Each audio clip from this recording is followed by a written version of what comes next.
வணக்கம். நான் உங்கள் அபிமான யோகா அம்பாள் சுந்தர். இன்றைக்கி என்ன பார்க்க போகிறோம் அப்படின்னு சொல்லி கேட்டேன்னா, இது ட்ரெடிஷ்னலாக பழைய நாளில் பண்ணுறது தான்.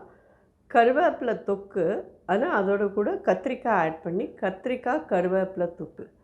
ஸோ இது ரொம்ப ரொம்ப நல்லாயிருக்கும். ரொம்ப வாய்க்கு அவ்வளோ மணமாக இருக்கும். நீங்கள் பண்ணிவிட்டு ஒரு 2 நாள் வச்சுருந்தும் சாப்பிட்டுக்கலாம் இதை. ஏன்னா இப்போல்லாம் நிறைய பேர் ஒர்க்கிங் இவாளுக்கெல்லாம் உடனே ஆக்க முடியல இல்லையா? ஸோ நீங்கள் அது மாதிரி வச்சுருந்து சாப்பிட்டுக்கலாம். ஸ்டெப் பை ஸ்டெப் பார்க்கலாம் எப்படி பண்ணுறது.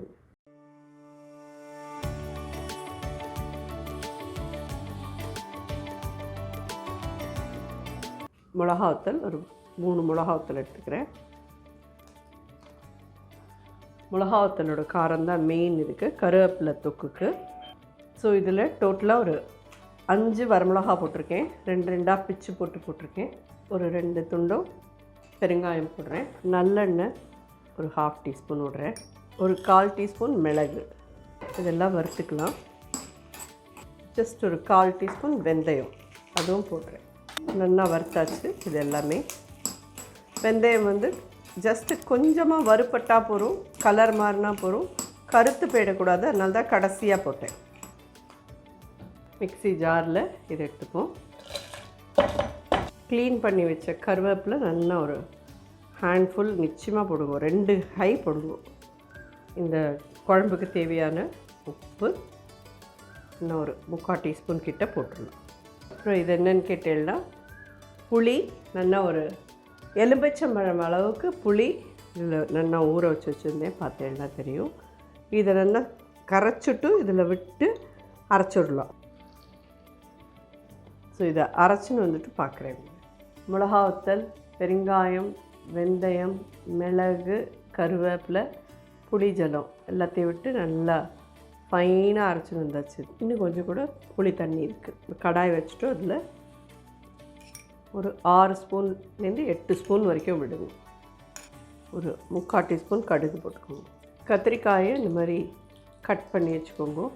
பச்சை கத்திரிக்காய் தான் போடணுமா அப்படின்னு கேட்டிங்கன்னா இல்லை, உங்கள் சௌரியம் போல் நீங்கள் வரி கத்திரிக்காய் வேணாலும் போட்டாக்கலாம். உஜாலா போட்டேன்னா ரொம்ப உருவமே இல்லாமல் மசிஞ்சு போகும். ஸோ இதை நறுக்கிட்டு உப்பு போட்டு தண்ணியில் சோக் பண்ணி வச்சுருக்கேன்.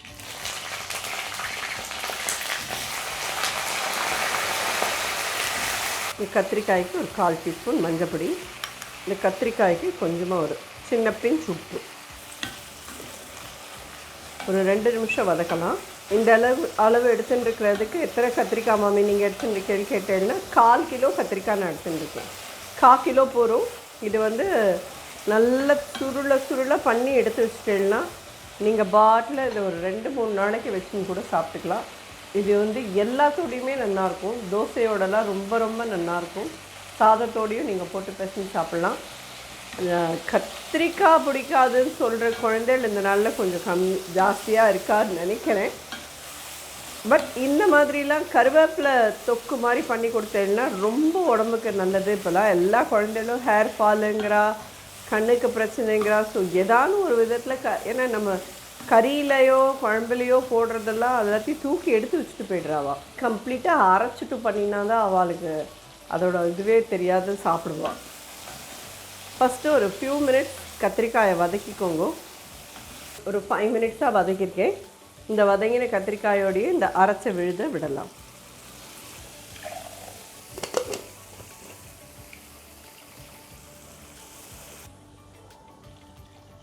ஜஸ்ட் இன்னொரு 1/4 டம்ளர் தண்ணி விட்டு ஒரு மூடி போட்டு வச்சிடலாம். நல்ல எண்ணெயெல்லாம் பிரிஞ்சு மேலே வரும். நல்ல இந்த குழம்பு மாதிரி விட்டுருக்கோம் பார்த்தீங்களா, இதுவும் கெட்டியாக தொக்கு மாதிரி ஆகும். கத்திரிக்காயும் இந்த கருவேப்பிலை நம்ம அரைச்சி விட்டதும் நல்ல திக்காயிடும். அந்த ஸ்டேஜில் நம்ம இதை எடுத்து வச்சிங்கன்னா நல்ல ஒரு வாரம் ஆனாலும் இதெல்லாம் கெட்டு போகாது. நீங்கள் ஃப்ரிட்ஜில் வச்சுருந்து சுட பண்ணி சாப்பிட்டுக்கலாம். சாப்பிட்டுக்கலாம். வெளியிலேயே தான் நாங்கள் வச்சுருக்கோம் போகிறோம் மம்மி, ஃப்ரிட்ஜில் வச்சுக்கல அப்படின்னா நிச்சயமாக இது ஒரு 2 நாள் கண்டிப்பாக தங்கும். இது நல்லா ஆகட்டும், பார்க்கலாம். ஓராக ரெடியாக எடுத்து பாருங்க. இதில் அதே மாதிரி நான் ஒரு சின்ன 1/2 டீஸ்பூனுக்கு வெல்லம் சேர்க்குறேன். இது பியூர்லி ஆப்ஷனல். எங்களுக்கு வேண்டாம், நல்லா உப்பரப்பு புளிப்பாக தான் எங்களுக்கு வேணும்னா நீங்கள் அப்படியே விட்டுருங்க. இது ரொம்ப ரொம்ப நல்லாயிருக்கும். இந்த தொக்கு வந்து நீங்கள் நல்ல ஒரு வாரம் வச்சிருந்து கூட சாப்பிட்டுக்கலாம். கத்திரிக்காயெலாம் அதுக்குள்ளேயே நல்லா தெரியும் இந்த மாதிரி. ஆனால் இது வந்து பச்சை கத்திரிக்காய்ங்கிறதுனால இது தெரியறது. இதுவே நீங்கள் உஜாலா போட்டேன்னா இது வந்து உருவமே இல்லாமல் இந்த தொக்கோட மிக்ஸ் ஆகிடும். ஸோ இந்த கருவேப்பிலை தொக்கு வித் பிரிஞ்சால் கத்திரிக்காய், பச்சை கத்திரிக்காய் ரொம்ப நல்லாயிருக்கும். யாருக்கெல்லாம் பிடிக்குமோ ட்ரை பண்ணுங்க. பிரிஞ்சால் தவிர வேறு ஏதாவது கறிக்காய் போடலாமா மாமி இப்படி கேட்டேன்னா வேண்டாம், பிரிஞ்சால் மட்டும் போட்டு பண்ணுங்க. வேறு ஏதாவது போட்டேன்னா கொஞ்சம் அதோட டேஸ்ட் வேறு மாதிரி மாறும். ஸோ இது இந்த மாதிரி ட்ரை பண்ணி பாருங்க. அப்புறமா எனக்கு எப்படி இருந்ததுன்னு சொல்லி ஃபீட்பேக் சொல்லுங்கள். கண்டிப்பாக இதையும் நான் அஸ்வினிகிட்ட சொல்லி சாப்பிட்டுட்டு உங்களுக்கெல்லாம் சொல்கிறேன். அப்போ தான் உங்களுக்கும் தெரியும். ஏன்னா அதில் நான் எவ்வளோ பண்ணினாலும் நீங்கள் யாராலும் ஒருத்தர் சாப்பிட்டு பார்த்துட்டு இது நன்னா இருக்குது, இதில் எல்லாம் சரியாக இருக்குதுன்னு சொன்னால் தான் உங்களுக்கு அது பண்ணணுன்ற அந்த மோட்டிவேஷனே வரும். அதனால்தான் செம்மையாக இருக்குமா, நல்ல புளிப்பா, கருவேப்பிலை வாசனை செம்ம டேஸ்ட்டாக இருக்குது. சாதத்துலலாம் போட்டு சாப்பிட்டா சூப்பராக இருக்கும். நல்லெண்ணெய் விட்டு சாதத்தில் இதை போட்டு பிசைஞ்சு சாப்பிட்டு பாருங்க. ஆர் தோசையோடு கூட நீங்கள் தொட்டுன்னு சாப்பிட்லாம். நீங்கள் எதுவோட விட இட்லியோட கூட சாப்பிட்லாம். ஏன்னா இதோட கன்சிஸ்டன்சி வந்து இப்படி கொஞ்சம் தொக்கு லெவலில் தான் இருக்கும். எண்ணெய் வந்து நம்ம 6லேருந்து 8 ஸ்பூன் விட்டுருக்கேளே மாமி அவ்வளோ விடணுமானா எஸ், இதுக்கெல்லாம் கொஞ்சம் விட்டேன்னா தான் நல்லபடியாக நிறைய நாள் நிற்கும். கண்டிப்பாக எல்லோரும் ட்ரை பண்ணி பார்த்துட்டு உங்களுக்கு பிடிச்சதா என்னன்னு சொல்லி எனக்கு கமெண்ட் சொல்லுங்கள்.